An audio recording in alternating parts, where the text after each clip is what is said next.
Sweet. And we're recording.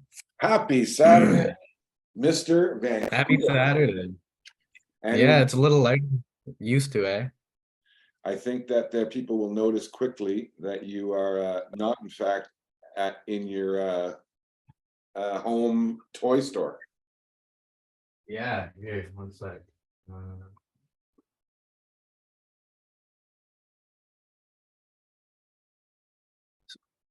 I can't really see you.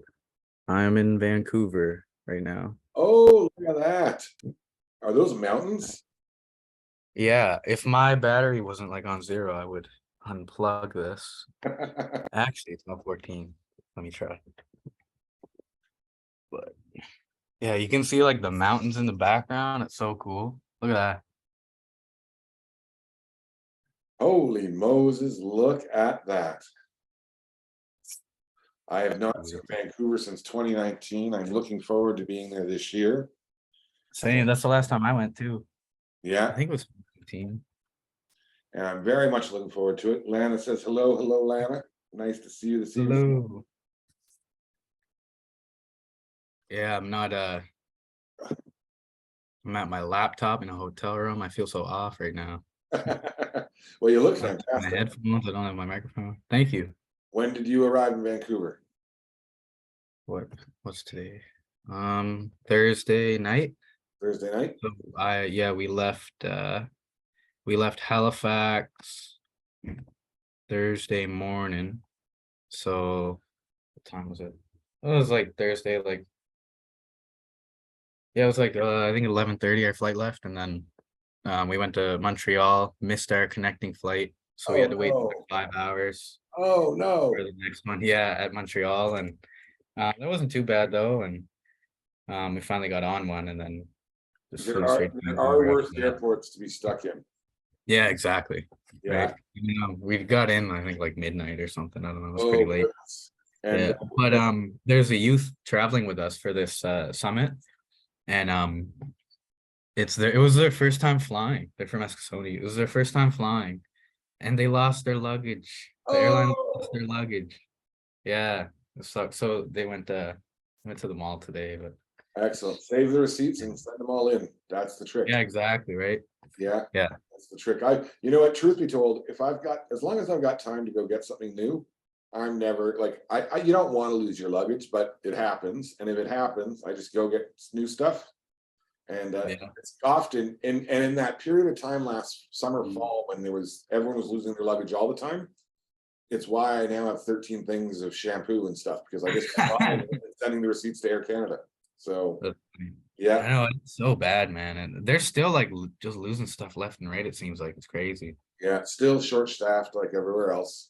Yeah, Charlotte, I think, seems upset that you're in Vancouver and not Kingston, just for the record. that's fair. And That's Corey says, good evening, gents, evening to you as well. evening. So what is the event you're at there in Vancouver? Tell us about it. Yeah, so this organization here, Motivate Canada, they do like just annual youth summits, and it's called Via Youth Summit. I think you can look it up on they have like Instagram and Facebook and stuff, and um so yeah, it's just like a basic not your basic youth summit, but like, it's a youth summit. It's a smaller group. I think we have like 18 participants that came, not including like the staff and stuff. So like it's a good number, and Like 18 from all over like Canada. okay. Yeah. And you're there as I'm technically a participant, but I'm here like supporting the youth that we sponsored. yeah. And Yeah. so how many came from the foundation? Just one. Just one. You? Yeah. Yeah. So There's me, and then there's another girl, my coworker, Jalissa Charles. She's from the education center. Okay. So there's two, and then the youth that came. Now, did you and I do a keynote at Motivate at their event? I don't think so. No. No. So I did one. We did something with Motivate. You definitely did. Yeah, like I just don't. It's not coming to me right now what it was or how it was, but I feel like it was virtual, so it might have been in 2020. Mm-hmm. But I honestly don't know. But I do know that I do know that historically as well with Motivate, it was we were so the Motivate organization had another name originally too, right? It was Yeah, it was Esteem. I think Esteem Team Esteem or Team. something. It was the Esteem Team, Yeah. exactly. And so it was a group of Olympic athletes originally, and those athletes were and I think there's still a lot of Olympians and athletes still involved, right, in that Yeah, movement. one of them is here. Corey Robinson. He was one of the original. He was a Olympic wrestler. Yes, yeah, exactly. Halifax. Pardon me? So he's from Halifax, actually. Oh, is he? Or Halifax, anyway. Yeah. There you go. Corey Robinson says an authentic and action-oriented leader is rooted in the depths of their own personal story. How very true is that? Oh, well, we got to share this screen here for a second because this is now their webpage. And who else do I see on their webpage? Who is that on the right-hand side right there? Oh yeah, that was me at the Four Summit. Look how chubby I was. Holy. Look at that. Like Oh my goodness. Yes. Yeah, so that was the I don't know, like 2018 maybe. I 2018. think. I remember when you went there. Yeah. Yeah, it was at SMU. Yeah, so that was my first one with them. And then the one after was when I was living in Kingston, and it was like in Gatineau. Yeah. Yeah. I And remember then that. after, Yeah, so I think the one last year was virtual. So I don't remember. Yeah, I don't totally remember, but I know that we've done stuff with them before. And we certainly, back when it was the Esteem Team, we worked with them then closely as well. But even at Motivate, we did. And they do really important work. And I'm glad that you're there. I'm glad you brought a young person from Wescazoni. And yeah, that's super exciting. Yeah, man, it's awesome. And Love so it. you can find the Esteem Team on the interweb and on Instagram. So yeah, so you're there. And then how long are you in Vancouver until? Yeah, until I leave Sunday. Flight leaves at like 7. In the So, morning? and no, the evening. Oh, in the evening. Oh, goodness. So Yeah, that's like, so I get to Halifax Monday morning. I'm supposed to land at 6 in the morning. oof, better you than me. Uh, Yeah. And then I'm always dumb. I'm always scheduling meetings and stuff, like not thinking about it. Anyways. well, that is awesome. And is the Burger King poutine as good in Vancouver as it is anywhere else? I haven't been able to try it yet. I haven't really had too much time to like do anything. Been on the go like nonstop. I did get to try A&W though. First night I came here, that was open to 7. And it's like home. It's great. Do you like sushi? No, I don't like any seafood except for No? mussels. Oh, I think I remember that. Well, Yeah. Vancouver does have the best sushi in the country. There's no doubt about it. I love food, and I want to share a couple quick pictures if that's all right. Because today we went to this event, and so it's just so funny how community is, right? Like it is so interesting to me how we can I don't know. It's just so urban spaces are certainly different than on reserve. Oh And yeah. I think that has to be acknowledged. And so here in Kingston, there was an event that took place today, and it was called "What Does Reconciliation Taste Like?" And as Taste part of like? it, pardon me? Taste like? Yeah, taste like. So what does reconciliation taste like? And which I thought was a very clever, like I thought it was a super clever concept, super clever name. And what it did was it brought together a group of Indigenous and non-Indigenous chefs. And so these are them here, like these are chefs and mixologists, I think is what they're called. Maybe I think there's another name for them, but Indigenous and non, and some pretty prominent chefs too. So they all worked together and created a menu, and the menu was absolutely brilliant. Like it was just incredible. And I sadly don't think I have a copy of the entire menu. Like I don't think I took a picture of the entirety of the menu, but it was a series of discussions and dialogue and activities that brought people together, Indigenous and non-Indigenous people together, and it was a beautiful day. And I think I sent you those pictures of the food, I think, right? Oh yeah. Oh my God, that looked good, man. And it really, So that's what that event was. exactly, yeah, Okay. exactly. Big old fancy one. That's cool. Exactly. So for an example, this here, I think this is the right one. So this is so this was I think rainbow trout out of Georgian Bay, indigenous caught, smoked. And when I say smoked, like it was legit smoked, like this is at the beginning of the event when we got there, it was this is what people opened up to, right? So there they Oh, are that's cool. smoking, right? They're smoking right there. And so the oh wait, here's the menu. Oh, this is it here. So listen to this. Just take a peek at this. It was literally outstanding. So Three Sisters, which is again, so Three Sisters is Haudenosaunee. It's beans, squash, and corn.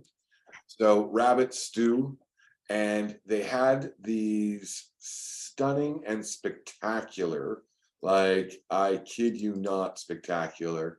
Let me just show you quickly here. We'll go back to the menu, but this was the bannock, and it was sumac and sage bannock, and it was absolutely delightful. And so that first dish, and so they were all little serving dishes, right? They were all just little serving ones. Are you seeing a picture now of that? Yeah, I see the menu right Oh, now. the menu. Okay, there you go.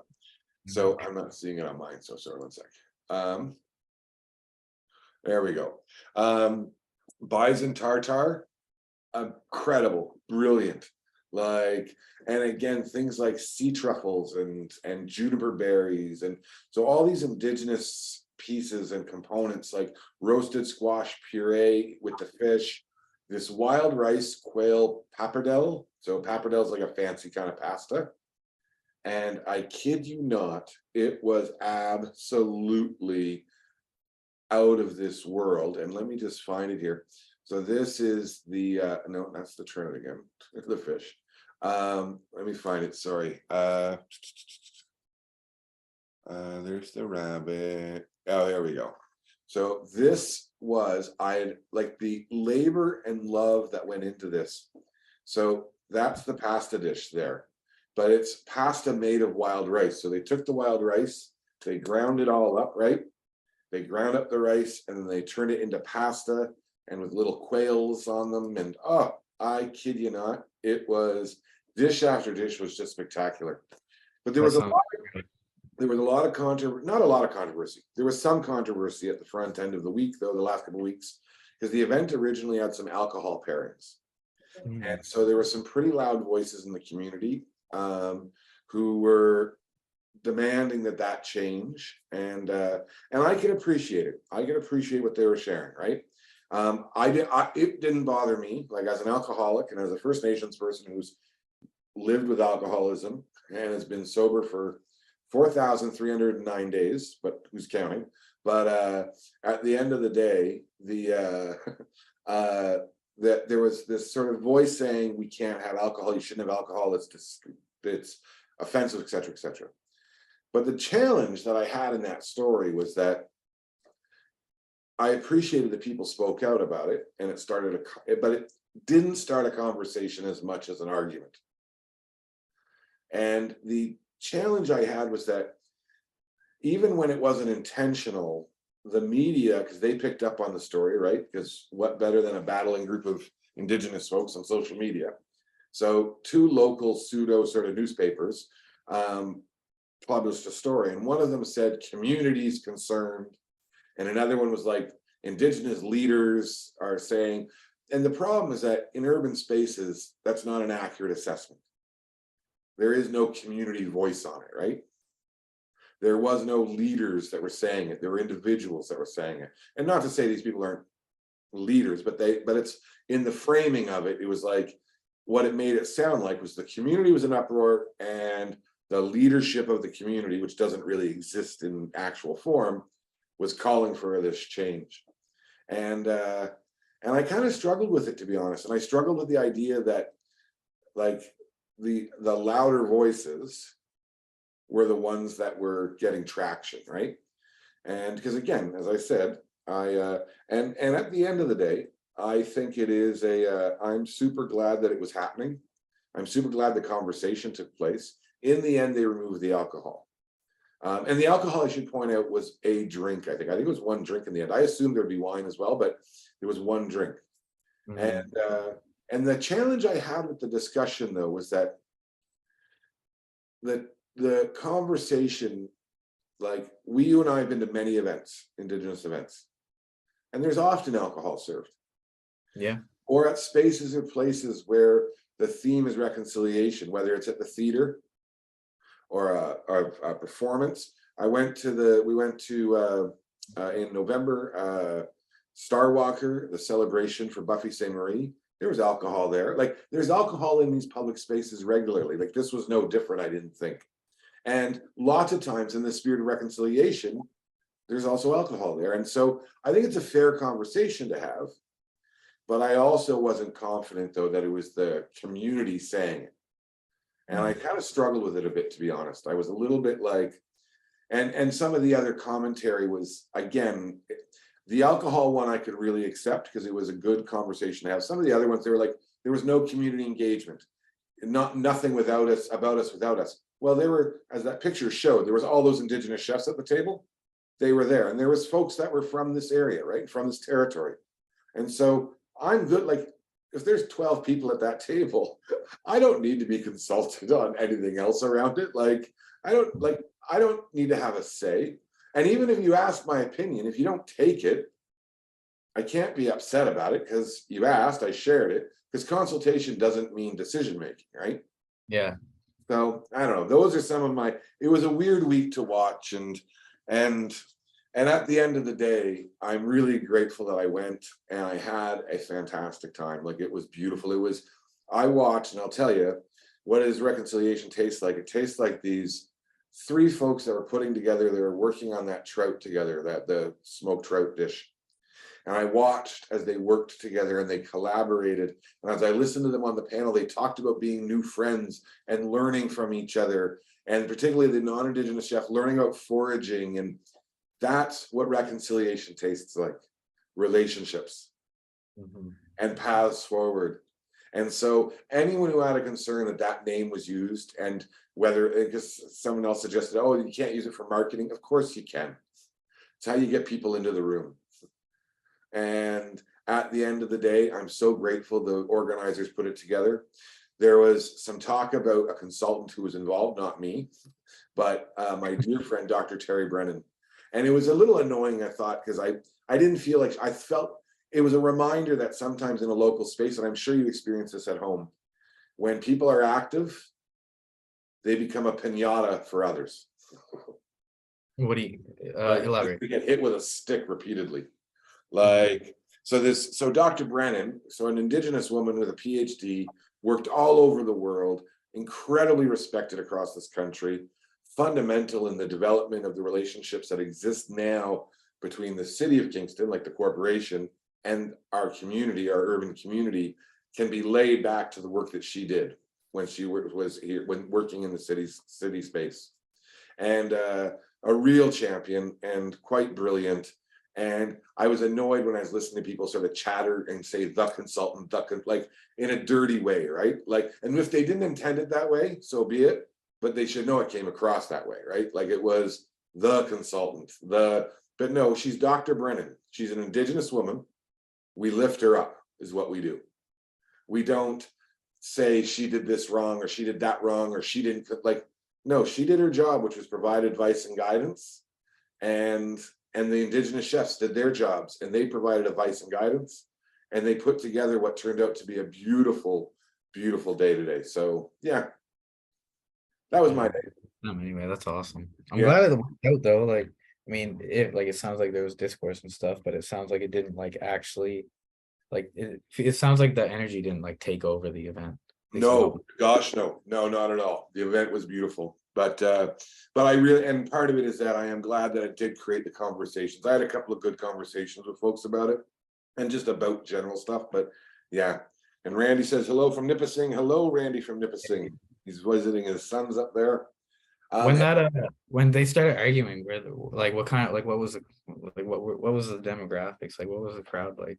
Was it most, like everybody? It was like mostly like young no, people, just this handful, and like, yeah, and it's unfortunate because and nobody was like tagging in like elders or anything, like asking for guidance or anything like mediation. no, no, and in fact, and I think that was one of the challenges, is that there was a suggestion that elders and grandmothers had been consulted and they did not like it, and no one really could identify or knew who those grandmothers or elders were. 'Cause certainly I don't know them. I didn't hear that from anyone I knew, and not that I know everyone though, but I certainly didn't hear anyone say carry this message forward on our behalf. Like, and it might have happened, but I certainly don't know who it would have been. But it's and again, at the end of the day, you can't say things like the elders told me. Like, you have to name people, right? Like John told me, John so and so told me to bring this forward on their behalf. And either way, it was a beautiful day, and the weather was quite.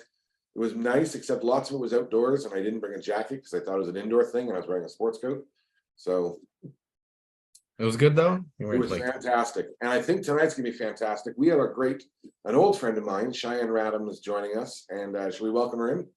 yeah, let's do it. I realized it was 7:26 as we were just chatting away. Oh, we got on at like 7 Yeah, I guess so. 21 minutes. Okay, that's not bad. 21. Welcome. Hey, Hello. Oh, your dog's got all excited with the hello. Yes, that's Nico and Milo. They're just like, hey, Yo, hi are you Nico and talking about Milo. us? You talking about us? You must have treats. You must want to give me a treat now. You said my name. It's their birthday. Is it? His ears went out looking. Happy birthday to you. Happy birthday to you. Milo. Happy birthday, Nico and Milo. Milo. Happy Happy birthday. birthday to you. Whoa. Oh, what a good dog. What a good dog. What a good dog. Are you missing Abed? Oh yeah, big time. This is the first time you've been away from Abed? No, not the first time, no. Okay. So Brennan, just so you know, Cheyanne is normally at home filled with collectibles. I'm not allowed to call them toys or dolls. So he's normally surrounded by collectibles in his home office in Millbrook First Nation, but tonight he's live from Vancouver Awesome. at the Motivate Canada No. Summit, Youth Summit. So yeah, so thank you so much for Cheyanne for joining us. So tell us the story again, Cheyanne, of where we met. Sure. Yeah, we met in 2012. I was actually invited by Erwin Ellman to be a guest of his to Andre Casabon's documentary screening, where Andre was there as well. And I think this was Third World Canada, if I'm not mistaken. It was. Yes. And we ended up bumping into each other. Erwin introduced us as well, and we've been in connection since then. Well, look at that. And I do remember that greatly. So Third World Canada, which is a powerful, powerful film. And I am and it really did provide such a powerful opportunity to have conversations that just hadn't happened at that level before. And I think, was that at the ROM? Was that? That was the Royal Ontario Museum, yeah. Yes, we were at the Royal Ontario Museum where it premiered, and I think the young people had come down to drum. And Yes. then we welcomed them here in Kingston shortly thereafter, a couple of days later. And in City Hall, they drummed, and we did a screening of the film here as well. And then a number of other locations as well. So that was, so we meet there. And what were you in that? And so 2012, timestamp it for us. Where were you at in life at that point? So I think I was in my undergrad or something, but I was working at the provincial advocate's office where Erwin was the former chief advocate. And I was the engagement lead for the provincial health rights initiative that looked at the breaches in terms of health rights of young people in shelters, youth justice centers, and child welfare. There you go. And where were you doing your undergrad at the time? York University. Oh, there you go. And did you finish it up? Yeah, I got my bachelor's, and before that, I have actually, it's a funny story because I mean, I'm from child welfare. I grew up in child welfare, and so the thing about child welfare is that we're disconnected from family roots, and a lot of the time, statistically, especially girls who transition or are forced out because they cut you off at 18. When we transition out of the child welfare placement, it's many of the girls who tend to want to build connections with their mothers or their family, and so I actually ended up doing dental hygiene, something I didn't want to do, but my mom was very adamant that I needed to be a dentist because I love teeth apparently, and so I did that, and it didn't work out. After 3 months I withdrew because I saw a patient, and what I saw in their mouth was like, yeah, this is not, I don't have the stomach for this. And then I took a year off. As you know, child welfare, there's a lot of trauma histories, whether it's migration history, whether it is, being indigenous, right, from the reserves and being taken into urban areas, right? That's also a disconnect in terms of identity and all that other stuff. And so on top of all these things, I needed to just use that year, the rest of the year, to, I guess, take care of my mental health, and not so much the best coping strategies possible, but it worked for me for a year. And then I ended up doing my social service worker diploma at Centennial College, and I was like, this is my calling.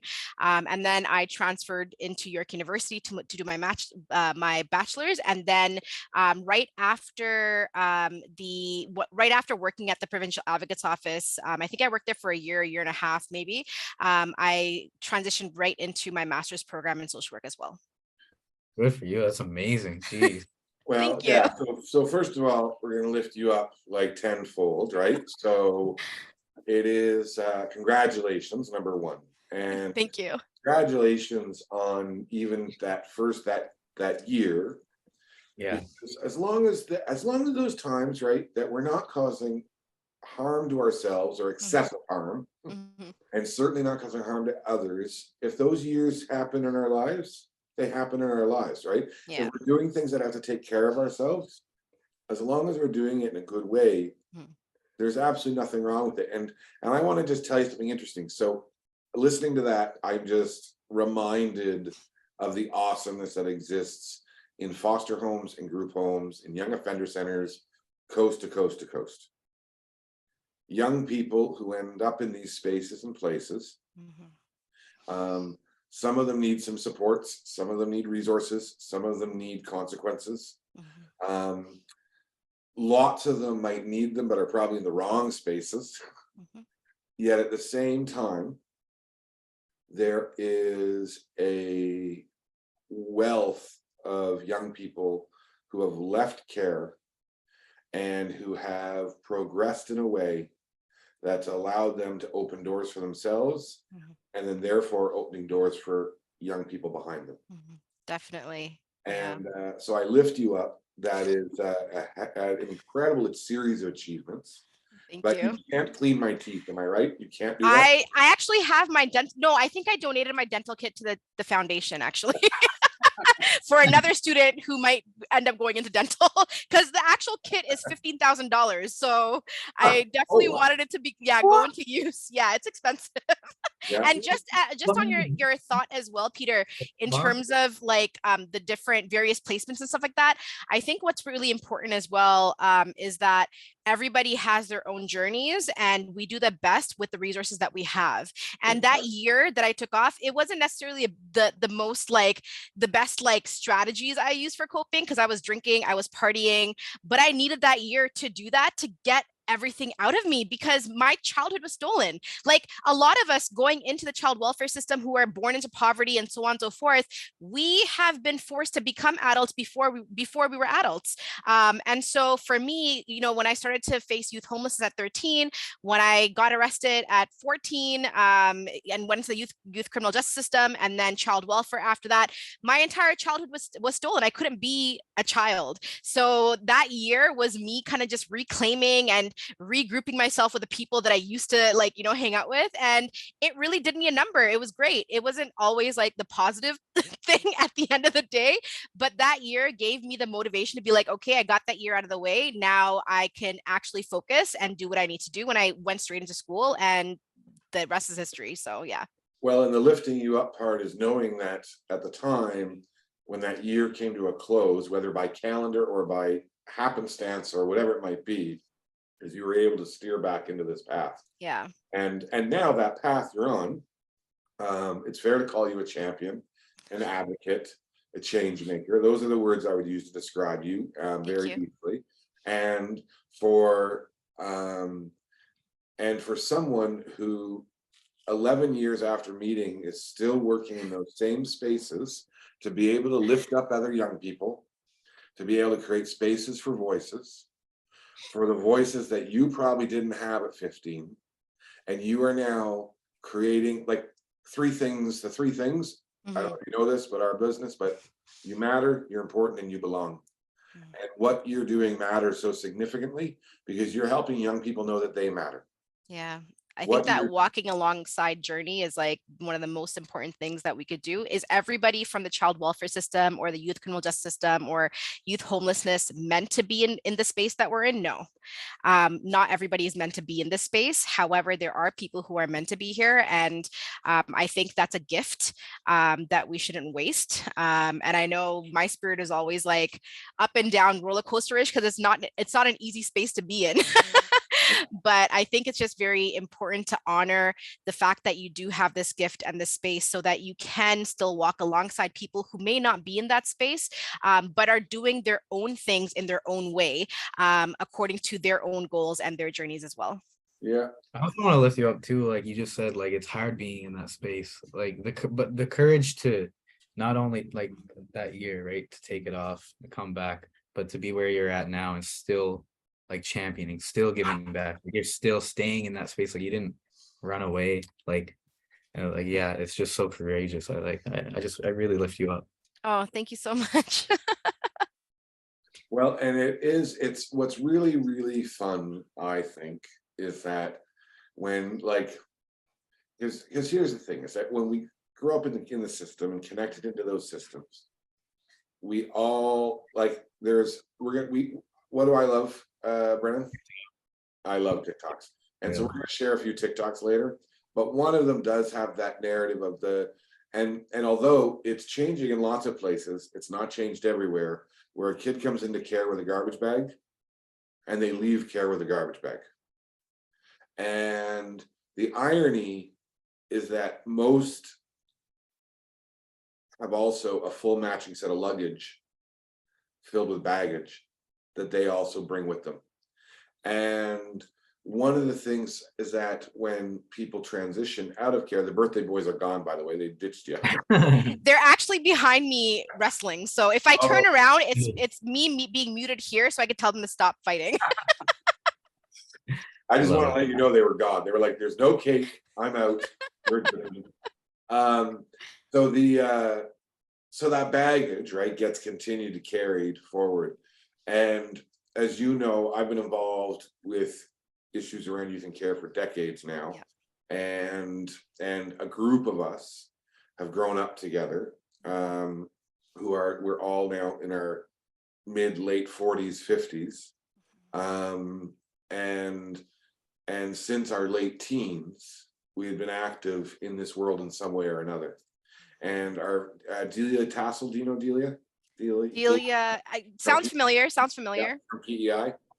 And so she's still to this day is a champion of the Youth and Care Network in PEI. She helped spearhead this project a number of years ago, but still recently around luggage, right? So every kid in care has their own luggage.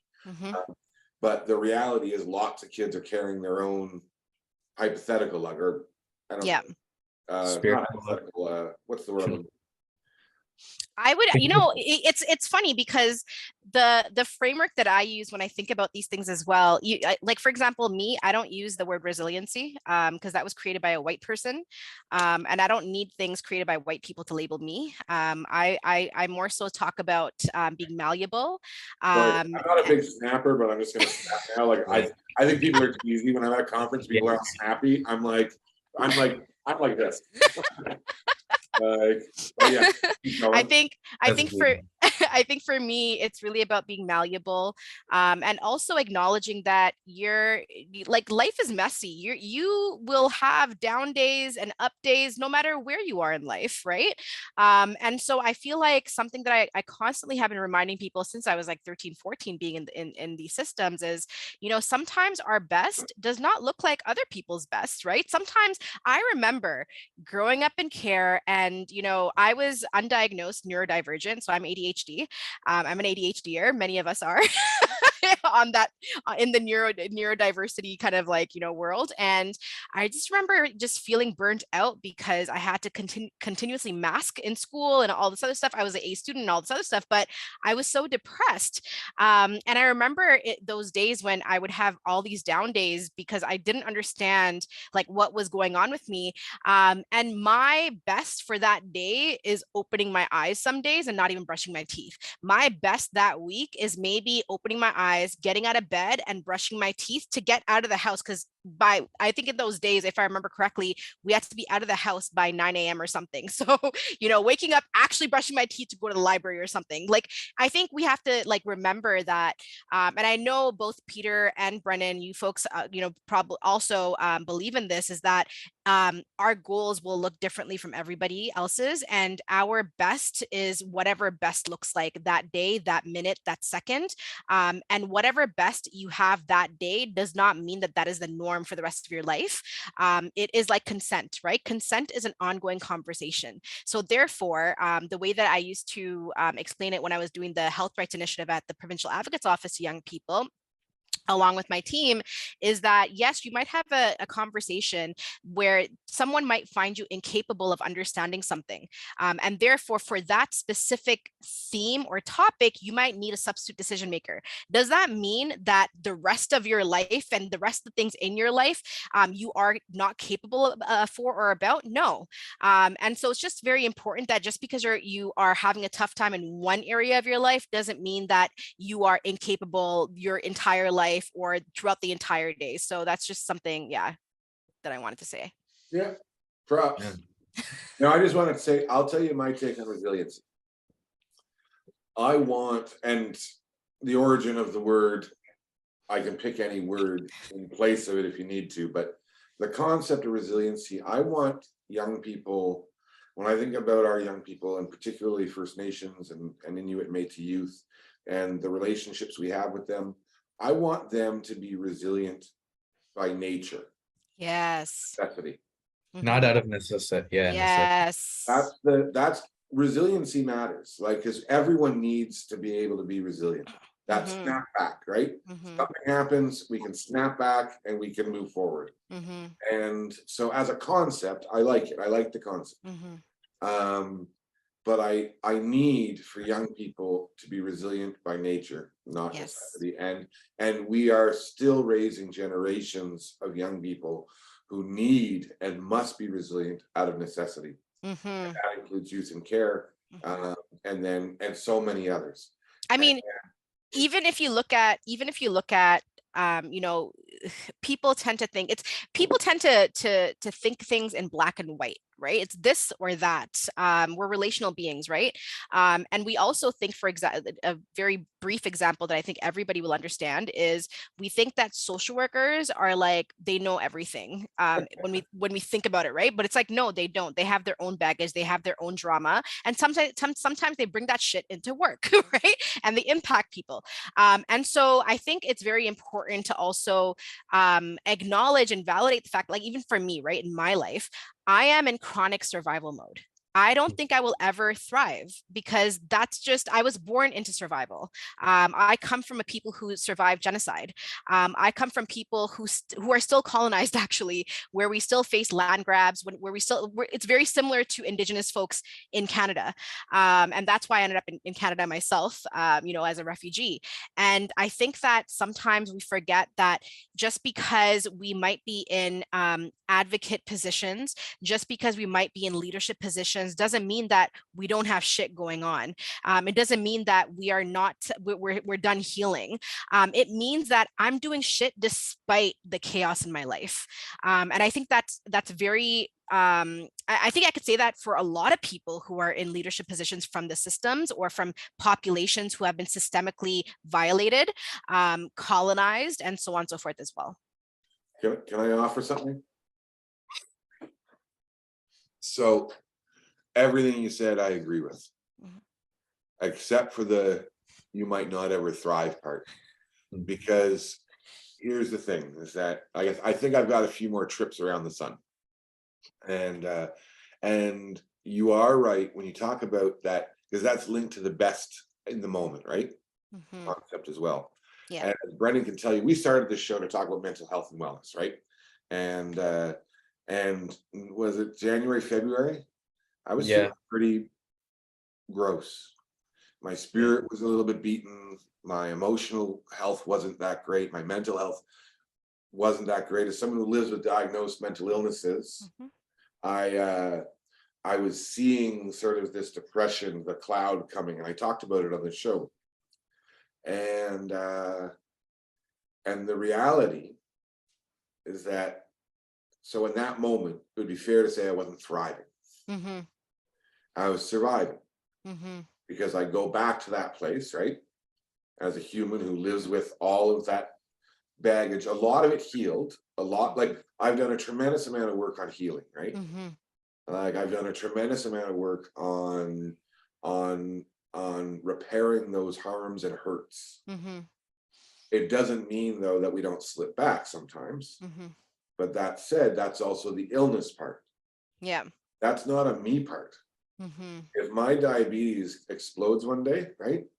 Just because it's a human body and blood and insulin does things, I'm not going to carry that, right?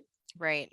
Much like when that depression sort of, and it didn't come, thankfully, because I had all these coping skills and strategies and tools, and it didn't come into my life. And to me, that's thriving. Although thriving might look different some other days to me, right? Yeah. It might be me signing a contract, it might be finishing a project, it might be influencing change, whatever. It might be just being happy from break day, dawn to dusk, whatever it is. But in that moment, that was me thriving as well. And I'll bet you $1 that if you dissect a little bit, you'll find days that you have thrived.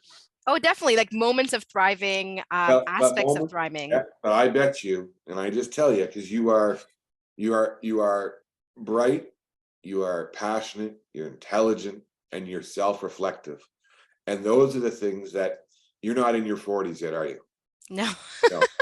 So in your 40s, you're going to find spaces and places, and I'm just guessing, but I've seen this once or twice, and you're going to find spaces or places where you're going to be able to work through pieces that are going to allow you to be thriving in a continuum. And I promise you that I'm certain of it. Actually, like I don't make. I'm going to come back to this and be like, "Hey, I'm 40. Like, where is this? Where is this 40s, place?" Sorry to be clear, 40s, because it's the 40s where I think we start to have the ability, right? Because truth be told, at 30, I might as well have been 15, right? Like, or 14. Like, it's insane. In my 40s, I'm finally now in my, say, 30s.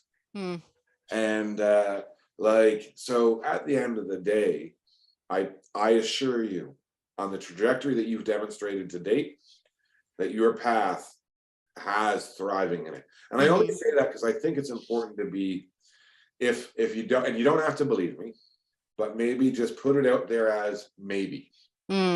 So as opposed to I won't, just put it out there as a maybe. Just, right. You don't have to. But if you do, it gives you that space to get there. I think also, like, thinking back, I just did a talk. I'm a public speaker, so I just did a talk about a couple of weeks ago. And I was talking about just like going through my life as an example. I like to, dabble into that so that it's personable and people can really connect and understand. And I said to them, like, the one thing that was a constant in all of my systems, experiences, but also in my biological connections, because I was born into poverty, born into forced migration, born into a minority population that has experienced ethnic cleansing and all this other stuff.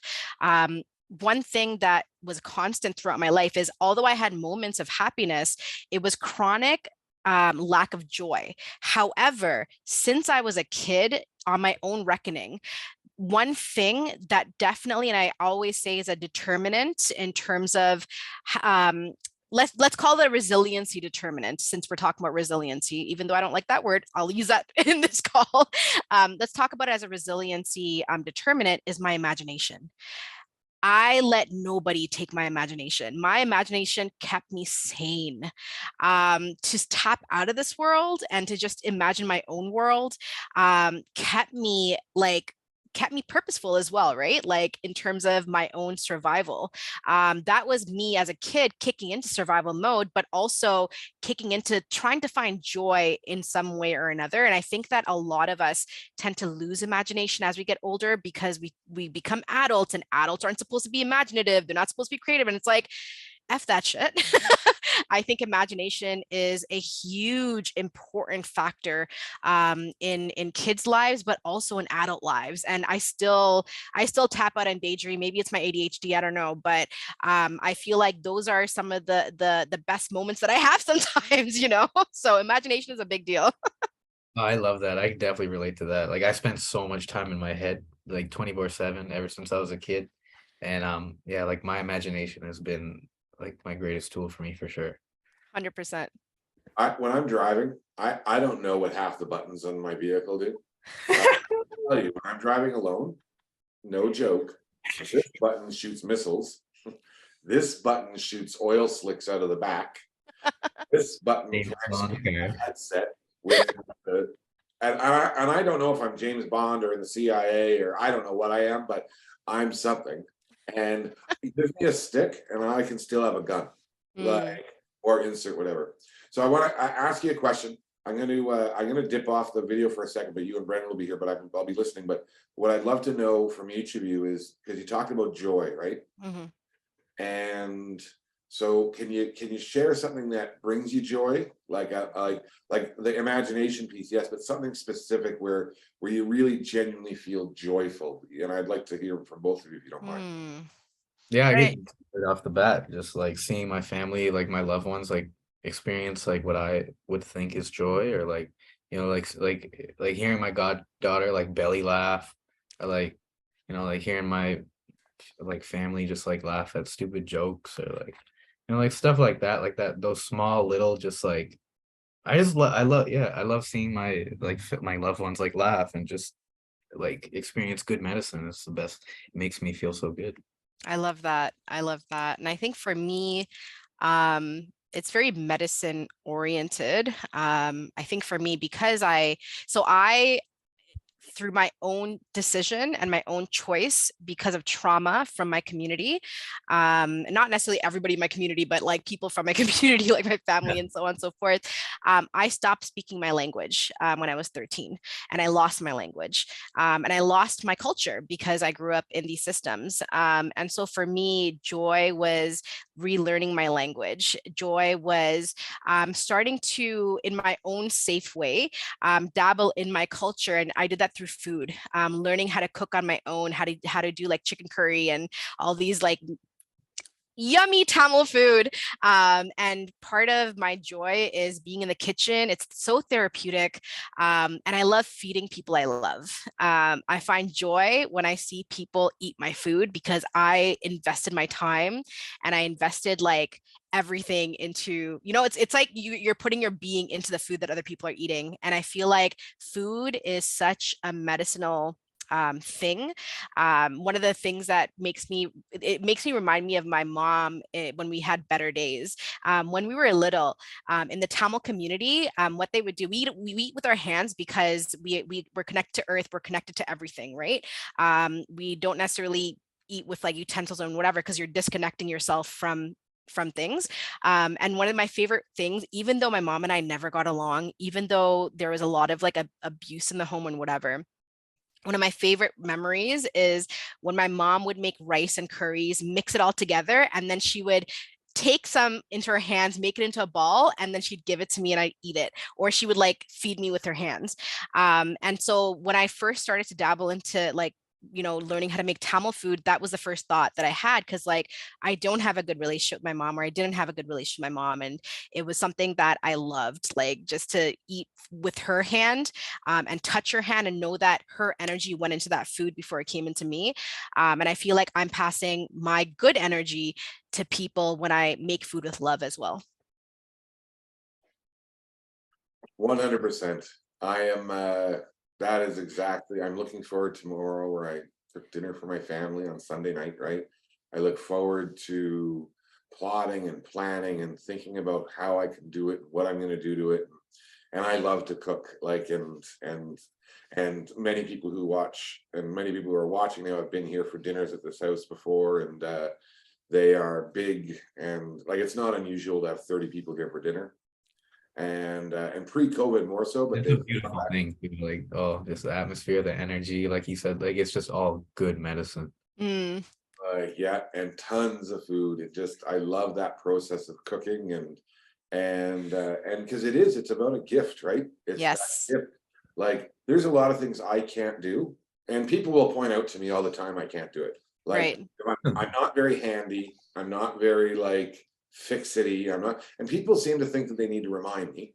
I'm like, A, I know, and B, I don't care until you point it out. Like, I genuinely don't care that I'm not. Like, it doesn't, some people get annoyed, they want to show me how to do something. I'm like, I'm good. Like, the car runs because the car runs because I touch the button and I put my foot on the like, I don't like, and this is how unhandy I am. The light's been on to put washer fluid in, and I haven't yet because on this video, I'm like, I don't know where the washer fluid goes yet. Like, I don't even know how to open the top of the hood thingy.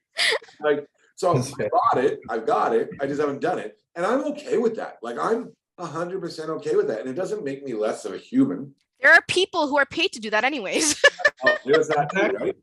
And so knowing that stuff doesn't bring me joy. I one time cleaned my garage, like spent 7 or 8 hours doing it. Remember this, Brennan? Like, yeah, it was hilarious. You were pissed. I was pissed because I cleaned the whole thing and it looked great. And you know what I didn't give? Any F's about it. You're like standing there looking at it like, this was pointless. Like, I didn't like people, lots of people really feel good about it, and all the power to them, right? Like, I was like, I'm not getting that day back. Like, like, it didn't change my feelings of myself or my surround, like, so I could find things easier for like 2 months, but that didn't bring, so joy, cooking certainly for me as well. You know what else brings me joy, which I'm totally good with? TV. I love TV. I love Netflix binging. I'm all about that. My favorite thing is like putting on old DVDs and just rewatching old movies. And old VHS. He watches VHS tapes too. I still have VHS and DVDs. I don't even have Blu-ray. Oh my goodness. That is wild. Goodness. We have a few TikToks we want to play. Just it's just to sort of help people understand maybe a little bit deeper about what the experiences for some young people are in care and some of the insights and such. And there's one from this year's, either way. One of them is from, I think that's from the OACAS actually, and it's a panel, and this young woman speaking about her experience as a Black woman in care. And I thought that was Shanice. Pardon me?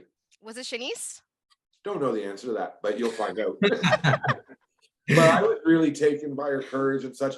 And I'll just say the one thing, because we don't normally talk about the videos before, but I was just going to bring this up because I thought it was interesting because the panel, they had the host of it, and this isn't a diss to that host of the panel. And it was a Zoomy panel too, by the way. So it was a Zoom panel. So clearly they had talked about it before when she asked the question, and then, but the host got anxious and said, but if you don't want to, like, and I remember people doing that with me when I was young, right? So do you want to share? But you don't have to. But now you put it out there. Mm. But secondly, also even me then doing it as well. And I always hoped for when I was younger, I'd have more grace, but realistically, as we get older, we just don't. But these are some videos that we'll share, and we'll come back and I'll get your thoughts, and then we'll talk about national, or not national, but Youth and Care Day in Ontario, Sure. and why it's not national and maybe it should be. Sure. So, my friends, this is our edited, and again, apologies for taking the music out for the 2 TikToks because Facebook shuts us down when we do. And now I've opened all those pictures of the food for my You missed a bunch of really great pictures of the event I was at today with all this fantastic. Resilience. Yeah, but now I can't find the video. 1 second, sorry, because I have so many things open. Where did it go? My apologies. No worries. Get old people on Happens. the Zoom-based call. Communications, come walk with us. Show TikToks. Here we go. So, ladies and gentlemen, enjoy the TikToks, and we will be right back.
So I've been thinking a lot, especially about my experience in the foster care system and how it's impacted me and how it's impacted my future and how it's made me into who I am today. Because I was in the system from age 6 to age 18, and I was in group homes, I was in shelters, I was in and out of foster placements. And once I hit 18, I went into group homes, and then at 22, at my age now, I finally became independent. And I just have realized that the foster care system had a really big impact on my life, and had a big impact on how I have grown as a person and who I am.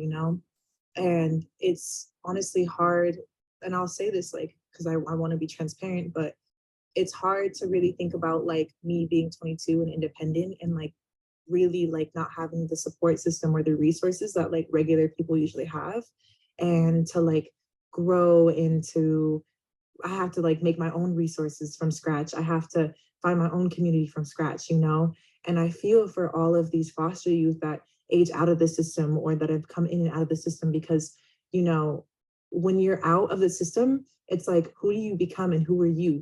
When you don't have anything, then you have nothing, because all you've done is carried a bag from home to home, from placement to placement. All we know is instability. All we know is trauma. All we know is the hardships of what happens when you're in the system, because you don't have resources. They don't give you that support. They don't ever I don't talk to any of my foster parents. And now that I'm 22, I'm okay, shit, this is all on me. It's all on me to give myself a better life. It's all on me to turn my trauma and my struggles into something different, And it's heavy when I think about it. It's really heavy, because I'm how in the world am I supposed to learn how to heal my trauma, but also become this person that I want to become? Because I have big dreams, and do all of this with the limited resources that I have, I have to build everything. But I don't know, I just feel for foster youth right now. And I feel for my community. I feel for anybody else that's going through this too, because holy shit, I'm 22 and I'm doing this on my own, and I just feel I just don't know. I can't imagine what it's like for everybody else too, that's dealing with the same thing, and how can we heal, and like how do you not resent the system for what it's done, you know? Like I feel like I get so mad about like my whole experience in that system, and I feel like I'm supposed to let it go. I don't know. I'm being really transparent right now though. Life after the foster care system is crazy. Harry Potter was a foster child. Pip from Great Expectations was adopted. Superman was a foster child. All of these great fictional characters, all of them were fostered, adopted, or orphaned. I know actors and film stars and millionaires and novelists, all who were looked after children, fostered, adopted, or orphaned, and many of them grow into their adult lives in fear of speaking of their background as children in care who've had a life in care deserve the right to own and live the memory of their own childhood. Our guiding principles encourage youth to assume positive roles in their lives and in their communities. The SYICC strives to accomplish these goals through peer mentoring, adult support, fairness, fun, and friendship.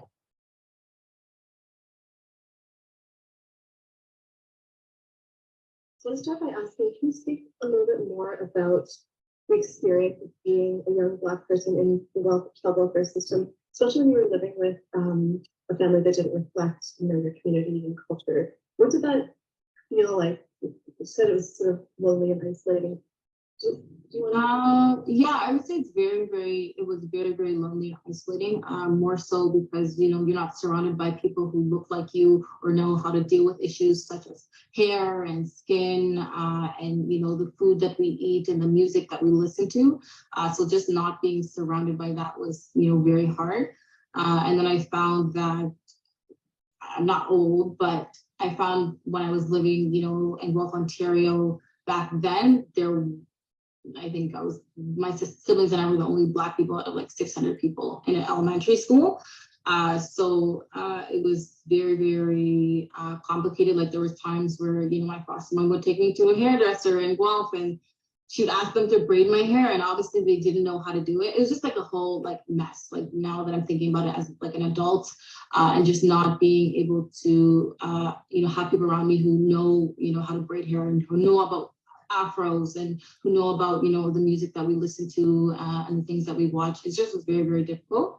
And I think that moving forward for a lot of people, it should definitely be considered. Like I know they have I don't remember what it's called, but my worker, he transitioned to this program for Children's Society to kind of like allocate Black youth in care, like Black families kind of thing, to transition them and help them out. But I feel like that's essential for Black youth in care, not just while they're in care, but especially when they transition out of care, because it's extremely harmful and detrimental to us. My dad was a foster kid and he never learned anything really traditional. He recently watched a Cree Cookum make bannock on YouTube, and he tried it for the first time and made this delicious bannock. It was amazing.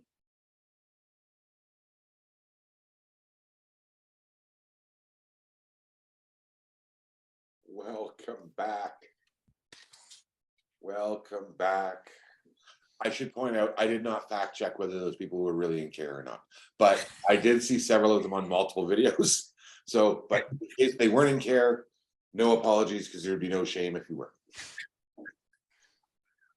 Was that the woman that you thought it was? No, so you said OACAS. That was actually the foundation, the Children's Foundation. So it was definitely a different person. It's funny. So powerful. There were the two sort of pieces that I thought were, and I miss the advocate's office tremendously. So in Ontario, Brennan, when would that have been? Goodness gracious. Whenever. That was 2018. Around then is when the provincial government wanted to terminate the Provincial Advocate's Office, which is an independent body of the legislature. And basically that was around the time when we became what we became as well. Well, very They were advocacy for children in care. Children in care, as well as they also had a whole department for Indigenous young people as well, in terms of supporting Indigenous communities in terms of identity building and all this other stuff. And then they also had other populations mandated, such as young people with disabilities, and so on and so forth, and youth criminal justice system, and so on and so forth. Yeah. and they just did such important work. And I want to just be more specific, is that the government didn't just eradicate it. It was one of the very first actions of this government when they were elected. Like, it was right out of the gate. Like, they were elected. What even is the logic there? Sorry to cut you off. Well, because the advocate's office, because they reported to the legislature, their reports were often very damning, and their influence was quite significant. And the new government determined immediately that that was an area that needed to be remedied. And so the ombudsman's office took the responsibility of the advocacy sort of piece for specifically youth in care. So just a quick correction in that. So basically, the powers were transferred to the ombudsman's office in terms of investigations. There is no advocacy arm, like truly meaningful advocacy arm, and that's why OCAC came on the map at that point. And So so, they just oh, sorry, Brennan. So they basically just got rid of advocacy. I guess so, yeah. That's horrible. Oh my goodness. Particularly the systemic piece. And, Yes, systemic advocacy. and so so I was referencing like the individual piece went over the investigations of, but the systemic advocacy was removed completely. And some of those projects that they looked like projects, but they really were powerful advocacy spaces. And the one was the OVOT. Which one? What did that stand for? Our Voice, Our Turn. Our Voice, Our Turn, certainly. Youth Leaving Care hearings. They had Feathers of Hope in terms of the Indigenous populations. They had Hair Story in terms of the Black populations from the child welfare system as well. And Hair Story was brilliant. Mm-hmm. And in fact, and I don't know if it was continual in that space, but they had barbers and hairstylists and young people in care talking and sharing like it was just, and it was so simple yet powerful. Like, and so when I listened to her video, that was what struck me. I remembered Hair Story, the starting of Hair Story, and I remember at the time just being mind blown and thinking, my goodness, this was brilliant. Mm-hmm. And same with Feathers of Hope, which was a report that came out regarding the young people who had died in Thunder Bay. And then from that, a series of ongoing dialogues and discussions and calls to action from Indigenous youth, not only those in care, but in general. And so, needless to say, that body moves. And then the birth of, if I'm understanding correctly, and we'll start here, the birth of the Ontario Children's Advancements Coalition. Is that correct? Yes. And you can exactly. find them on Twitter here. You can also find them on Instagram. And look at this. Is that Brennan on their Instagram? Credit. You can also find them. So that's on Instagram, and they are Child Coalition. Oh wow, you scored. That seems like a good name. And then you can also find them on Facebook, which, if I'm not mistaken, hasn't had a lot of so it's not as active. Is that correct? Since December 2020. So at the end of the year, we kind of quieted down because we're in a very crucial process internally. And so we wanted to make announcements that made sense. And Facebook is the platform of choice for us. We have about 5,000 people that follow us there. And so we're just very mindful that the information that we're sharing is proactive and also meaningful in terms of strategy as well. And so, okay, so let's backtrack then to 2018. And what was the birth? Yes. So 2018, I remember I was in a meeting, like another group meeting or whatever, related to the child welfare system. And we all heard the news at the same time saying that the advocate's office is closing. And I remember being shook because it came out of nowhere. And then I texted Erwin, and Erwin was out of the country at the time. And I said, how come you didn't tell me this? And he texted back, he's like, I'm finding out the same way as you are finding out right now. And I just remember just like feeling kind of shook in a bad way, and rage. And I think rage is a powerful ingredient and a very important ingredient for change as well. And I think that rage and that frustration also directed me to the fact that there needs to be healing and grieving, a space for grieving. And so we ended up in the basement of a community health center with people from the child welfare system who were engaged with the provincial advocate's office, because we're all being impacted.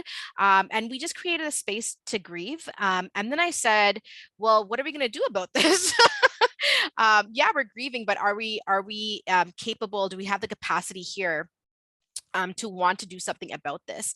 And then we started brainstorming different ideas, and we landed on a rally at Queen's Park. And also we ended up partnering to do a press conference at the legislature as well. And both of them were successful. We had hundreds of people show up for the rally, and we had a bunch of people as speakers as well. We even had people, oh no, that was another walk. But anyways, we even had people from different spaces that were engaged with the population mandates of the provincial advocate's office, because it wasn't just child welfare, right? Child welfare folks who are being impacted, was everybody else. And now one of them is actually a board member of ours as well, Elizabeth Dodman. She is an autistic advocate, phenomenal. And she was one of our speakers at the rally. And basically, after the rally was held, the whole premise for the rally and the press conference was to prevent the closure. And we thought, okay, we did a great job. We had a lot of people attending. We had politicians there as well. It was just really great. It was nonpartisan as well, because I think everybody has a stake in progressing childhood outcomes and adult outcomes from the systems. And then we're like, okay, we're done. I guess we're going to go back to our life now. And then where we started to kind of just spread messaging was Facebook. And we left Facebook. Our page was there, but we left Facebook. We didn't really sign back on. And then all of a sudden we're getting messages like, where are you folks going? Like, we need you, blah, blah, blah. And we just kept on getting the same messages over and over again. We're like, okay, we need to formalize this. And so we began brainstorming as a group.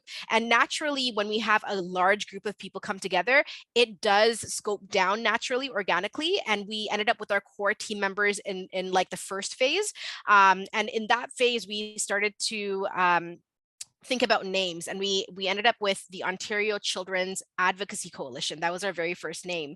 And then since then, we've been doing a lot of work in terms of systemic advocacy, but also the amplification and to walk alongside young people from the child welfare system and interconnected communities as well, because coming from the child welfare system, we're not only child welfare people, we're also, Black, Indigenous, South Asian, whatever it is.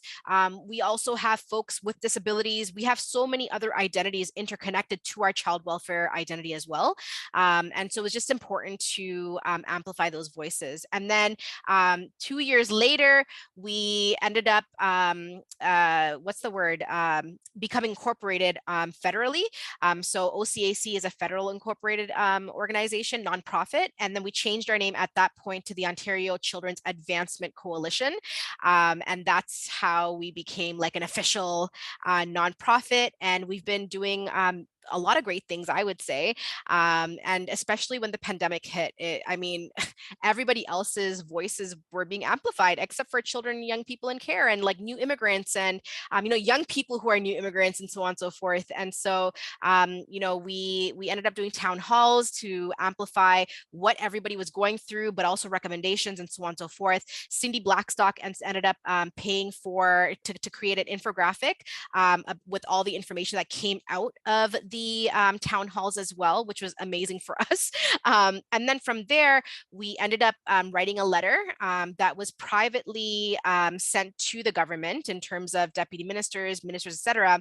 And the next day I said to the team, I said, we need to make this public as well and get public signatories. And then we ended up doing a public letter as well, where we got, UNICEF Canada, we had Amnesty International, we had the foundation, we had everyday people from coast to coast and outside of Canada signing on to this.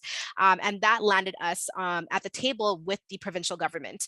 And since then, we've been working in partnership, which I should also add is the first time they're actually doing a partnership this way. They've never partnered in terms of work. What government usually does is they give money for other people to do work, right? But this is the first time that they're actually doing a partnership. And we just, the government just announced April 1st of their Ready, Set, Go initiative. And as much as we're doing all this work, we know that we're always going to have work. The change now is fine and dandy, but we're going to want other changes in the future too, right? So it's really about knowing that when we come with solutions, we're going to have other solutions that we're going to work towards as well. So that's kind of like the background of OCAC, I guess. Impressive. Yeah, that's easy. Just built an organization through A COVID. little bit of this, a little bit of that. A little bit of this, little dabble, a little dusting of this. And I think what's really special about OCAC as well is, number one, it's first voice led, but we're also intergenerational. I think that sometimes we tend to focus too much about like youth-based grants and youth-led stuff. But the thing is that our experience doesn't go away. We're always child welfare kids. We're system kids. Our local experience might change in terms of what somebody is going through right now versus what somebody went through 30 years ago, obviously. However, there's strength in intergenerational collaborations and mentorship and so on and so forth. And now we're building up. Actually, Peter, so we're actually working with the Students' Commission of Canada with Sheriff, and he told me that you used to work there as well until about 2012 when you left to create Three Things Consulting, and I heard great things about you. So we're working with the SCC in order to build the foundation for OCAC. We never had the privilege to have a foundation because as systems kids, as people from the systems, we're not necessarily people are not throwing money at us to do this change work. We're doing it on our own voluntarily. And so we never had the privilege or the resources to actually build out a foundation for OCAC. We were always putting out fires. We were always in the news and the media, doing commentary and all this other stuff, but we never invested. We never had anyone invest in us. And so finally now we are building out this foundation and trying to figure out a strat plan and all this other stuff. So that's why we've been quiet on Facebook, because we're going through the strat planning process, and it's a very exciting time. We're also going to be building the Ontario Youth in Care Network, and we're the Ontario representative on the National Council as well, supporting nationally. And that goes into one of the questions that you asked, Peter, in the beginning, in terms of, well, how come youth in care is not a national thing? And the thing is that it does exist in at least in one other jurisdiction, but it definitely isn't, in every single jurisdiction. But that's why we formed this council, because we need to push for equitable standards, and we need to push for people to be able to be celebrated and also to grieve and to be honored. And so that push is happening on the national level to the council as well. Awesome. Sorry, I just rambled a lot. No, that was amazing. Thank you. So first, we'll backtrack quickly. So first of all, awesomeness, and I'm glad to hear you're working with the SEC. And Sharif is right. So I was a consultant there as well. So in fairness, I never really worked for them.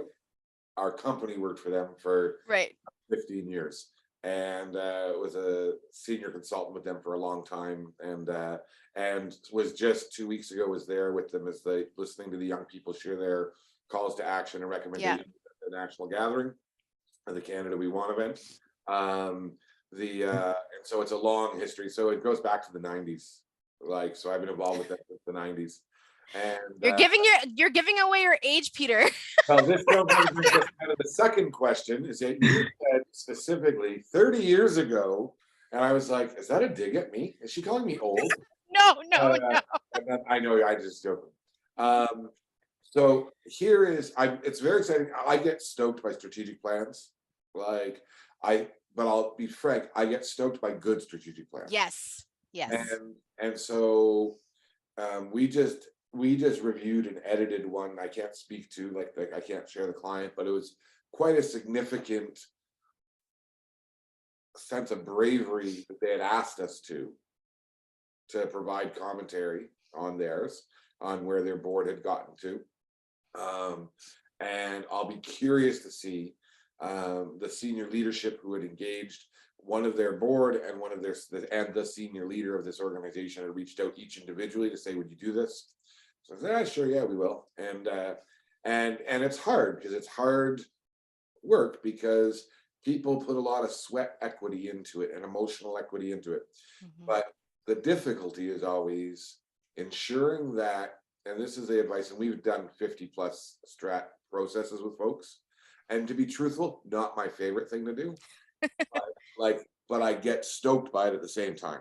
The most fun one we did is we are the sponsor, the presenting sponsor of the Real Out Queer Film Festival here in Kingston, and have been for a number of years. And one of the contributions we made, in addition to like our financial support, was also walking their board through a strat plan process, over time.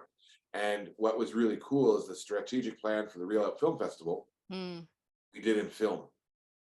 So there's no written version, it's a film. It's an actual film that tells the story of the strategic plan, which I think is super awesome. But nonetheless, I just digress. But that said, values. Whatever your values are of your organization, your identified values, every other component, you should be able to actually see a value in any of the, whether it's the 100%. And if you can't, you got to go back and flush that out. So that's my own 100%. No, for sure. I think it's very exciting to be in this process. It's a privilege, I would say, because like I said, people just don't throw money at us. Money found us, but very little. And so we're not sure about, sustainability and so on and so forth right now, but we're making the best out of what we have right now in order to continue to build that foundation. And part of that, strategic planning building process is also having it reviewed by stakeholder groups. And I think that I'm most excited about that because I think honesty and transparency is very important when you are developing something like this. But also I'm very excited about just, getting my activities off the ground. Our Youth and Care Day, our annual event is coming up, for example. We're working on that. Peter is going to be on one of the panels. Very excited about that. And this year, so every year we have a theme. And so last year we had the theme of futures. So we had Indigenous futures, Black futures, disability futures, and so on and so forth. And so this year is going to be across our lifetime, because what we tend to forget is that just because people exit the system, just because a support might stop at a certain age, doesn't mean that the impacts and the trauma and the baggage that we talked about before disappears. We're not superhuman for that to disappear. And so we need to also, keep in mind, validate, and honor the lives that we've lost, the lives that are still here in elder spaces now. I'd say Peter is like an uncle or a big brother for me at this point, but even older than Peter and older, I think it's just important to talk about the experiences and the potential experiences of systemically institutionalized peoples, and the types of experiences that they may face across their lifetime, whether it is geriatric homelessness. Do we ever think about that at the age of 18? No, but that could be our future because of stats. That could be our future because of the lack of meaningful, adequate supports, right? So we're very excited about that this year. And I'm very excited to have Peter talk. And I think what Peter's going to be talking about is going to be very, very important as well, because I think I could definitely resonate with it as well. And so I hope, Brennan, you'll be tuning in, to hear everything. Yeah. But yeah, Youth and Care Day is coming up. So Youth and Care Day is annually on May 14th. However, May 14th this year is a Sunday, and we don't do events on the weekend just because professionals, it's harder to catch them. And so we chose May 12th, which is a Friday, and Friday is like the easiest day to get people to do something more relaxed, because usually Fridays are a little bit slower and so on and so forth. And it is from 11:45 a.m. Is when we start with music. Our first panel will kick off at 12 p.m. And then we have a second panel where we will be talking about neurodiversity and being neurodivergent and trauma histories and so on and so forth. And I'm very excited about that panel as well. So yeah, very excited. Well, I just read to you here. Charlotte says, Cheyanne, you are a thriver, and I feel you not only thrive, but help many people be thrivers too. And she sent a whole bunch of hearts. Oh, thank you so much, Charlotte. I can't see anything on Facebook, so thank you, Peter. Charlotte shared that, and Charlotte is one of our dear friends, one of our local grandmothers, and yes, and so she just wanted to make sure you knew that. I think it is important, again, to point out how much the work you're doing matters. Organizationally, so I've been involved in the Youth and Care Network for many, many years, and as a young person, I first met them when I was homeless. Diane Smith at the time, who was the sort of the co-lead of the National Youth and Care Network, one of two staff people at the time, was bringing blankets and such to myself and my friends in Ottawa. And I later met her in Alberta and ended up on the board and ended up working for the provincial network in Alberta. And the reality is that the issues that young people faced then look very similar to the issues today.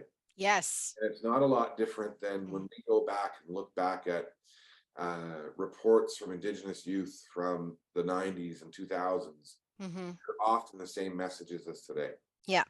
The reports, right? Like, I mean, one of the key points that we presented to the government in Ontario is the fact that, like, we have been telling you the answers for so long. I mean, one of the first reports published in Canada by Youth and Care Canada is a mix of Allies and Youth and Care, but they published in 1986, before I was born, and I'm sitting here virtually with folks, and I'm having to repeat certain things, but also add on other contextual stuff that are happening too, right? But that's what it is. I totally agree with you, Peter, the fact that the themes have not changed, and that's why I say, like, we are part of the current ancestors who are doing important work, and our future ancestors will carry the torch forward. And I think what we're doing right now, alongside people or without people or whatever the case might be, some people might not see the value in it. Some people might not see the potential it could have in the future, but we are part of the equation. And I think it's just so important to do what we can, and also acknowledge that a lot of people, including myself, do it despite chaoticness, and it's just so important to take that space to honor that as well. Yeah, it is. I think back, I'm just thinking right now, because it's hard not to, and I just pulled it up, the piece that I wrote, Cherry Kingsley. Do you know who Cherry Kingsley is? Yes. So Cherry was my dear friend. We talked about her on the show, I think, after she had passed last year. And I tell you, when we think about where we're at today, because we have, for all the challenges, They are there's been great growth as well. Mhm. I think it is important that we talk about that at times, because we need young people to know that things have changed, because Yes. young people and other young people have spoken out. And if they speak out, because here's the secret, quite often when we speak out, we are not the beneficiaries, Hmm. and that's okay. Yes. We may want to be in the moment, but it doesn't matter what sector, age, what space. It's not about us. No. It's about the group that's going to come after us, or even maybe the group after them. Yeah. Jerry Kingsley, the reason in this country youth in care have had the opportunities they've had to speak out, we're always on the shoulders and the footsteps that was left by Cherry. Mm. And she brought this conversation, our conversation, to the national stage. And she created significant changes, including the Youth in Care Network model. Mm-hmm. And she and several others. It wasn't her alone, but she and several others. And when I think about my life, the only reason, and it's not hyperbole, the reason I'm alive today is because Cherry Kingsley opened a series of doors that I was able to walk through with her support. And Definitely. and it's the reason I'm alive today. It's about that incremental reality, right? Like change is incremental. We might not hit like the perfect solution because problems are shifting, right? Like for example, right now with inflation and the economy and, you know, post-pandemic, we're still in pandemic, but that's besides the point. But you know, the factors might be shifting, but the thing is that any incremental change is important, and incremental change happens within systems, on the peripherals of systems, and also outside of systems, where young people and lived experts and activists might not be recognized the same way people who are doing stuff in partnership with institutions may be recognized, because maybe their style of resistance is not acknowledged nor appreciated. But I appreciate everything. I think it takes all of us in different ways to affect change. And I think that part of the reason why I kept on doing the work that I've been doing for the past 10, 15 years since I was like a teen, is because I understand the importance of raising my voice, you know, with people, and also raising my voice with the consent of others who may not want to speak up or may not be able to speak up, to be able to carry on their messages as well, because it's really up to us to make these incremental changes. Like for example, what you said, right? We might not be, and we will not be the beneficiaries of big change. I mean, even with like, let's say OSAP, right? The tuition-free grants and whatever, I did not benefit from that. I had to pay off my OSAP by myself, $30,000. I just paid it off 2 years ago. I'm shocked. I didn't know I could do it, but it took a lot of sacrifice, and not being a normal teen and a normal young adult, and sacrificing that. But I didn't benefit from that. I didn't benefit from having increased stipends from the care system in Ontario. So because of the work that we're doing, now people will get over, I think, double what people used to get in previous times, when they exit the child welfare system. I didn't benefit from that. Would I have benefited? Hell yes. But you know what? It's about making sure that future, like the current people in the system who are transitioning, will not, or will be less likely to experience the homelessness that I experienced exiting the child welfare system, or the intimate partner violence that I was forced into because of my trauma history and the child welfare system, or the fact that I was almost trafficked because of the child welfare system. I do not want that shit for anybody. Nobody deserves that shit. And I think that's what keeps me going. And there are many times when I was like, because I was so low in terms of mental health, I was going to quit, not just the work, but myself. And then you kind of just like, you know, go through your moods, and then you get back up and you're like, all right, so what do I got to do now? Where am I? But yeah, I totally agree. Like, it's all about incremental changes. And it's also celebrating all the people before us, who have done the work, even up until 2 years ago, 3 years ago, but also in the 80s, right? We are where we are right now because of everybody along the way, including myself and yourself, Peter, and Brennan yourself.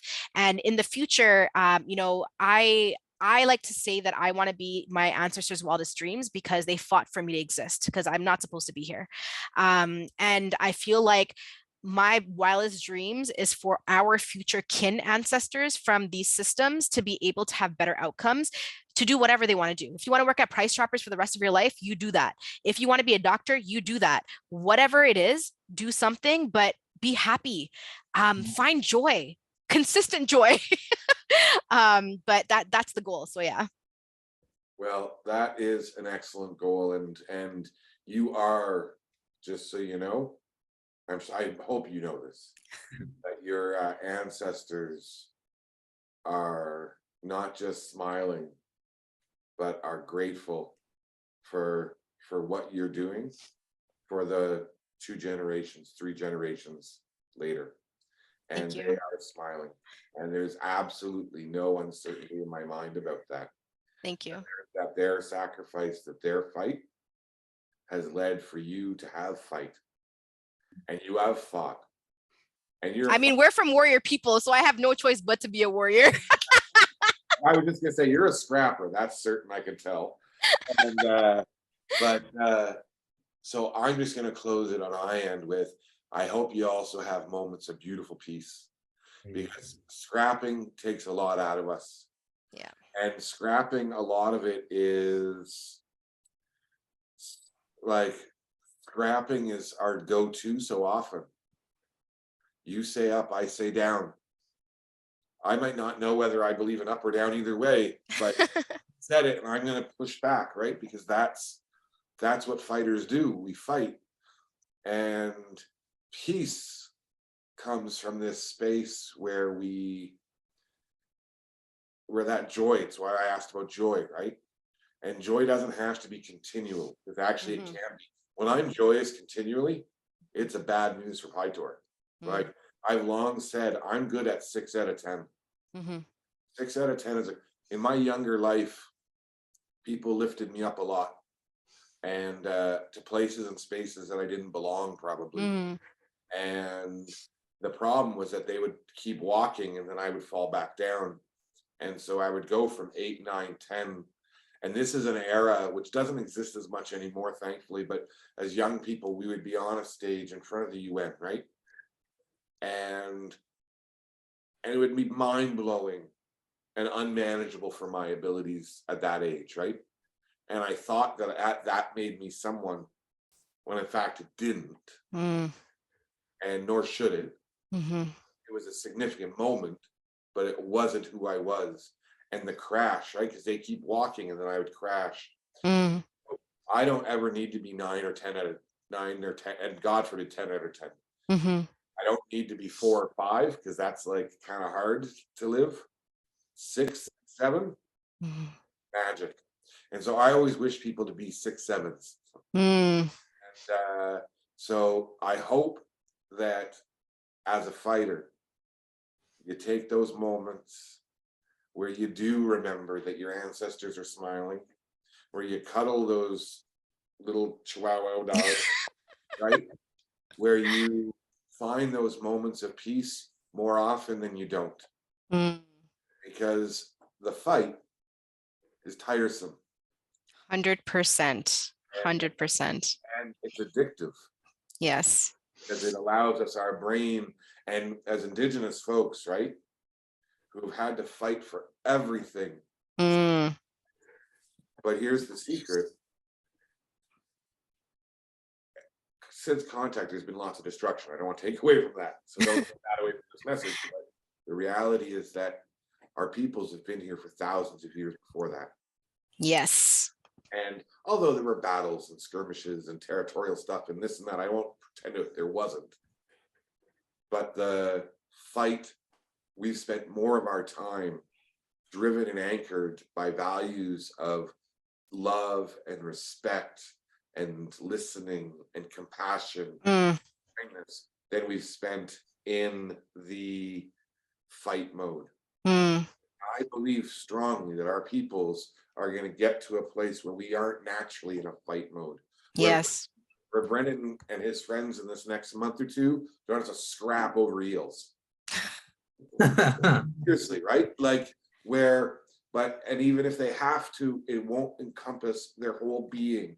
Because we're going to come to a place. So that's my closing piece, is that keep fighting, but keep fighting for peace for yourself and your people as well.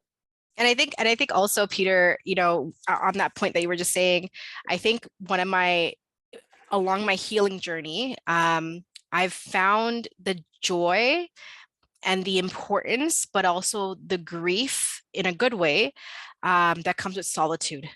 There's so much growth in solitude.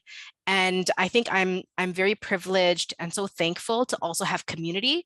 I might not have a big community in terms of like, I'm very bubbly, but I keep my circle very small.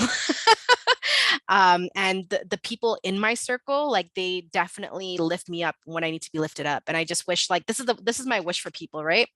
That everybody has at least one person to be community for them, that they find who they are, their identity, and what really roots them, so that they know where they're going to be catapulted to. And also to know the growth and the immense importance of solitude, in terms of your growth as well. So that's what I wish for everybody, for sure. I want to quickly just read. Lana says foster care and child welfare in the 60s and 70s was like being in hell with no supports. Cheyanne, thank you for what you're doing. Charlotte says amazing persons all three of you are. Lana says awesome show, thank you to all, sending love and hugs to everyone. And Carol says, this has been a highlight of my week. There is hope. You are the hope for children as they struggle to survive the systems. Thank you to the three of you. Thank you. We like to play trivia. We didn't play tonight. And in that process, we sometimes give away money. I actually, if you're interested in chatting further, maybe we can offer something different than money to your moving organization. Oh, wow. We're pretty good at lots of stuff and structural stuff and connecting folks. And so why don't we find a way that Three Things can offer some of our teams support to the work that you're doing? Oh, that'd be amazing.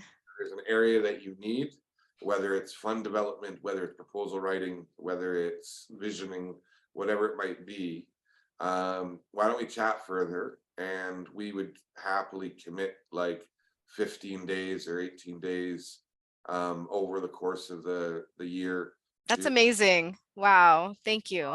Whatever support we can, if it's helpful. If it's not helpful, then of course it's going to be helpful. It won't be hurt. But after yeah. the first session, you're like, yeah, I don't know if it's working out for you. So, it's like I don't know if I want to be connected to Peter in that way. I don't know. I got to think about it. I'm just joking. I gotta go off camera for a sec, but my foot's cramping up really bad. It's like extremely painful. Painful? What did he say was painful? His foot is cramping right now. Charlie horse. I missed the first part of the set. I'm like, the what's hurting? And big thanks to Brendan, though, for joining us from Vancouver tonight and stepping away from his event and the team that he's with. So much thanks to Cramping Foot, Brennan. Is that your Indian name, Cramping Foot? Yeah, actually, that's my spirit name. Yeah. My spirit animal is a fox with a constantly cramped foot. They call him Krampus. Krampus? Yeah. I am going to try tonight to watch that Oscar-winning Marvel movie. Which one? A lot of them have won a lot of things. One that won this year, like where everybody is. I know what you're talking about. I just watched it, and you're going, okay, just a tidbit. Everywhere all at once. Yes, just a tidbit.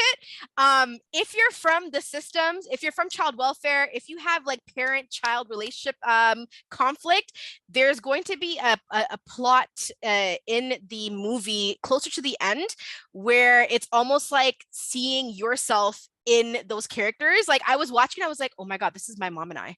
Like, this is our dynamic. Like, so just be wary of that. I'm gonna watch more of Chuck. the 2000s TV show about spies. I was thinking of Chuck and Larry. This weird Adam show. Sandler marrying 2000s.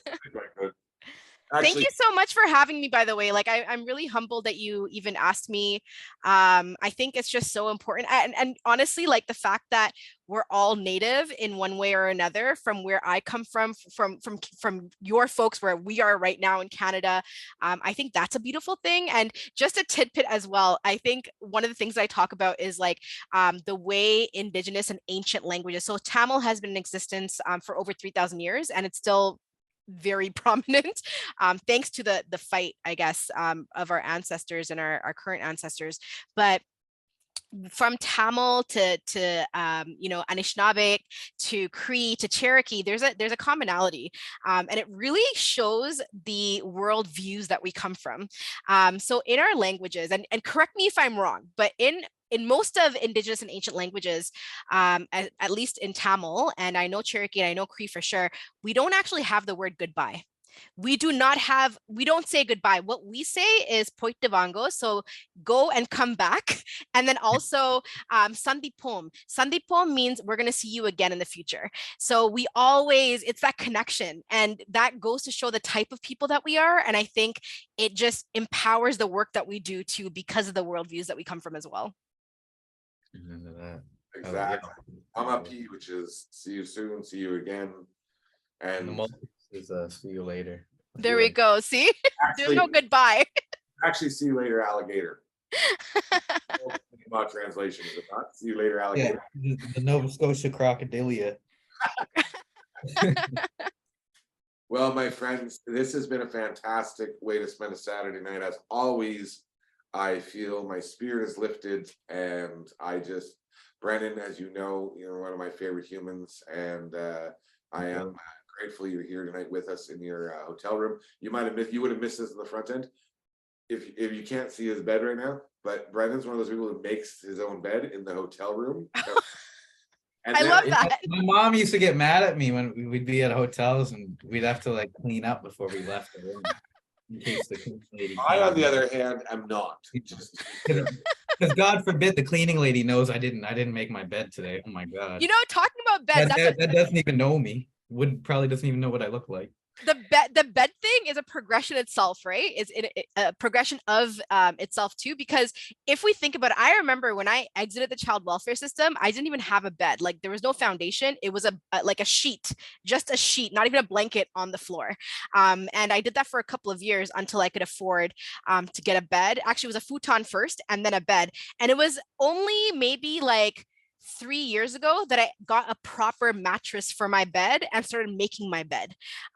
So that the bed story is like a progress story too for many of us as well. Well, I always just tell my mom there's science behind the light cleaning your sheets when the blanket's not on it. It's nice. The state of my bed is always the state of my brain, of my mental health. Yes, me too. It is so, I'm like, there'll be days I'll be like, OMG, I gotta clean the room, but I also gotta clean what's up here. So, okay, we could chat forever, but we're not going to, but we're gonna post it on YouTube. So feel free to check it out there. Click the share button, subscribe. Make sure you check out the social channels for our friends at the Ontario Children's Advancement Coalition. And 5/14, so May 12th this year. So yeah, 5/14, May 12th. And we'll be sure to post something on our page when there's promotional materials available. Until then, Brennan Gugu, safe travels home to Thank you. Cheyanne, thank you so much. This has been an absolute delight, and I knew it would be. You're kind of an ass kicker, and the world needs ass kickers. And so Chi Miigwech, big thank you. Thank you for joining us and for everything that you're doing. And happy birthday, puppies. So one last time, happy birthday, to you. Happy birthday to you. Happy birthday, dear Milo and Nico. Hello, Nico. Nico. Happy birthday To you. Milo and Nico. I'm Thank happy. you, everybody. Thank you so much. Wow, and multos.